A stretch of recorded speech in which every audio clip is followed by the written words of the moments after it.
Bayangkan, di dunia ini ada jutaan makhluk hidup dengan bentuk, warna, dan kemampuan yang berbeda-beda. Ada jerapah dengan leher panjang, burung dengan paruh unik, hingga manusia yang bisa berpikir dan menciptakan teknologi. Pernahkah kamu berpikir bagaimana semua keanekaragaman ini bisa muncul? Nah, untuk menjawab itu, kita akan membahas teori evolusi menurut Charles Darwin dan melihat bukti-bukti nyatanya di dunia modern seperti sekarang. Charles Darwin adalah ilmuwan asal Inggris yang terkenal dengan bukunya On the Origin of Species tahun 1859. Beliau mengemukakan bahwa semua makhluk hidup berasal dari nenek moyang yang sama dan berevolusi secara perlahan melalui proses seleksi alam. Ada 3 inti dari teori Charles Darwin. Yang pertama, variasi. Menurut Charles Darwin, di dalam satu jenis makhluk hidup selalu ada perbedaan atau variasi antara satu individu dengan individu lainnya. Misalnya, ada tubuhnya yang lebih besar, warnanya sedikit berbeda, atau punya kemampuan bertahan hidup yang lebih baik. Darwin menjelaskan bahwa variasi ini terjadi secara alami, bukan karena direncanakan. Setiap makhluk hidup terlahir dengan ciri khasnya masing-masing. Nah, perbedaan inilah yang menjadi dasar terjadinya evolusi. Karena ketika lingkungan berubah, tidak semua individu bisa beradaptasi dengan cara yang sama. Kemudian yang kedua, yaitu seleksi alam. Bagian paling terkenal dari teori Darwin adalah seleksi alam. Darwin mengatakan bahwa di alam selalu ada persaingan untuk bertahan hidup seperti merebutkan makanan, tempat tinggal, ataupun kesempatan untuk berkembang biak. Dalam proses itu, hanya individu yang paling cocok dengan lingkungannya yang bisa bertahan dan menghasilkan keturunan. Sementara yang tidak mampu menyesuaikan diri akan berkurang atau bahkan punah. Yang ketiga yaitu warisan sifat. Darwin juga menjelaskan bahwa sifat-sifat yang membantu makhluk hidup bertahan akan diwariskan kepada anak-anaknya. Jadi, kalau ada makhluk hidup yang memiliki ciri tertentu yang membuatnya lebih kuat atau lebih mudah beradaptasi, maka kemungkinan besar keturunannya juga akan memiliki ciri tersebut. Seiring waktu, sifat-sifat yang menguntungkan ini akan semakin sering muncul di dalam populasi, sedangkan sifat yang tidak berguna akan perlahan hilang. Proses pewarisan inilah yang membuat spesies bisa berubah sedikit demi sedikit dari satu generasi ke generasi berikutnya. Setelah menyimak penjelasan tadi, yuk coba jawab pertanyaan berikut. Materi selanjutnya mengenai bukti-bukti nyata teori evolusi Darwin. Evolusi bukan hanya sekedar teori, tetapi juga mempunyai banyak bukti-bukti nyata yang bisa kita lihat hingga sekarang. Bukti yang pertama, fosil dan catatan geologi. Fosil di berbagai lapisan geologi menunjukkan perubahan-perubahan bertahap dari bentuk tubuh, ukuran tubuh, dan organ-organ makhluk hidup. Contoh nyata terlihat pada evolusi kuda atau equus, di mana leluhurnya berukuran sangat kecil seperti anjing dan memiliki banyak sekali jari. Sedangkan kuda modern saat ini berukuran lebih besar dengan satu jari utama sebagai kuku.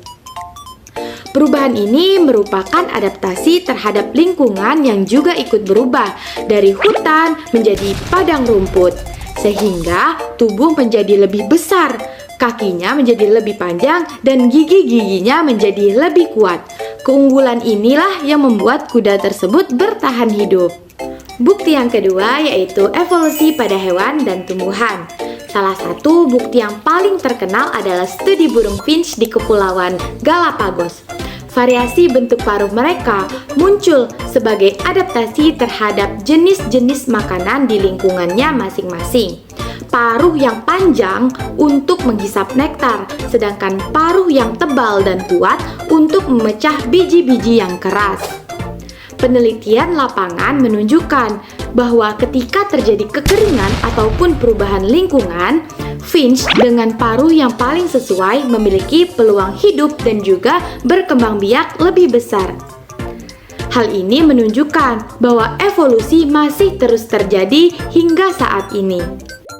Yang ketiga, evolusi mikro di masa kini. Di dunia modern, evolusi bisa kita lihat pada bakteri yang kebal terhadap antibiotik.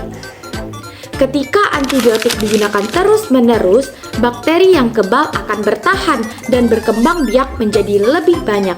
sedangkan bakteri yang lemah akan mati. Hasilnya, muncul populasi bakteri baru yang lebih kuat dan bertahan. Fenomena ini merupakan contoh dari seleksi alam. Untuk menguji pemahaman mengenai bukti teori evolusi Darwin, coba kalian jawab pertanyaan berikut ini. Hai semuanya, selanjutnya kita akan membahas mengenai kaitan evolusi dengan kehidupan sekarang. Pernah nggak sih kalian bertanya, apa hubungan evolusi dengan kehidupan kita sekarang? Apakah evolusi cuma tentang dinosaurus, manusia purba, atau sejarah alam lainnya? Jawabannya adalah evolusi masih terjadi sampai hari ini, dan kita bisa melihat buktinya di berbagai aspek kehidupan. Untuk memahami hal itu lebih dalam, yuk simak video penjelasan berikut ini dengan baik. Yang pertama, mari kita lihat perubahan iklim dan global. Suhu di bumi yang semakin meningkat menyebabkan banyak habitat berubah. Apa sih akibatnya? Makhluk hidup terus beradaptasi supaya tetap bertahan. Contohnya, beberapa spesies ikan kini bergerak ke perairan yang lebih dingin, dan tumbuhan yang menyesuaikan diri dengan memiliki akar lebih dalam dan daun lebih kecil agar tidak banyak kehilangan air. Hal ini menunjukkan bahwa evolusi bukan hanya sejarah, tapi proses yang terus berlangsung di depan mata kita. Selanjutnya, mari kita perhatikan dunia kesehatan dan penyakit. Virus dan bakteri dapat mengalami mutasi, sehingga menjadi lebih kuat atau kebal terhadap obat dan vaksin. Karena itulah, ilmuwan perlu terus memperbarui vaksin dan obat-obatan. Dengan memahami proses evolusi, para peneliti bisa memprediksi bagaimana penyakit berkembang dan bagaimana cara mencegahnya.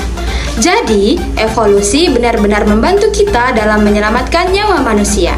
Nah, sekarang kita lihat di bidang pertanian dan bioteknologi. Manusia memanfaatkan prinsip evolusi melalui seleksi buatan.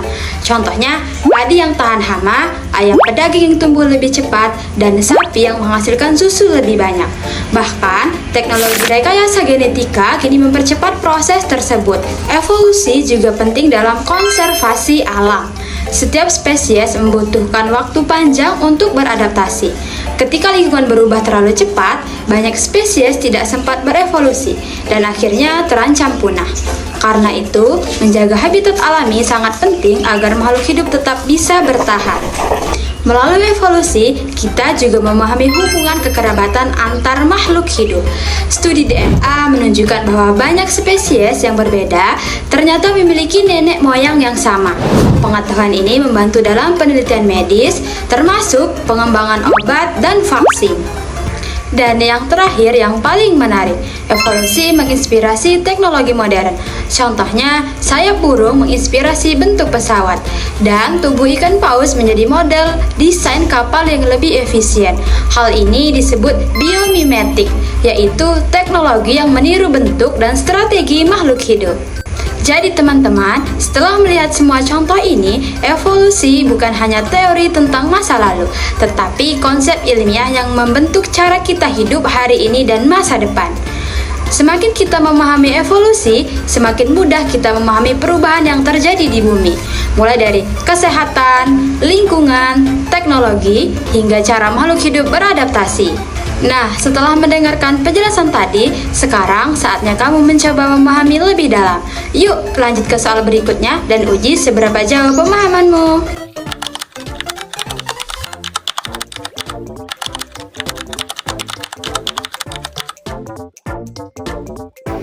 Jadi, dari perjalanan panjang teori Darwin hingga bukti-bukti nyata di dunia modern seperti saat ini, kita belajar bahwa evolusi adalah proses alami yang terus berlangsung hingga saat ini.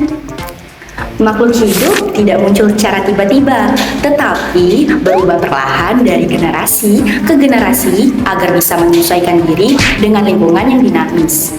Teori Darwin memberikan kita pemahaman mendalam bahwa satu, kehidupan itu tidak statis, melainkan terus bergerak dan berkembang. Yang kedua, adaptasi adalah kunci keberlangsungan hidup baik bagi tumbuhan, hewan, maupun manusia itu sendiri.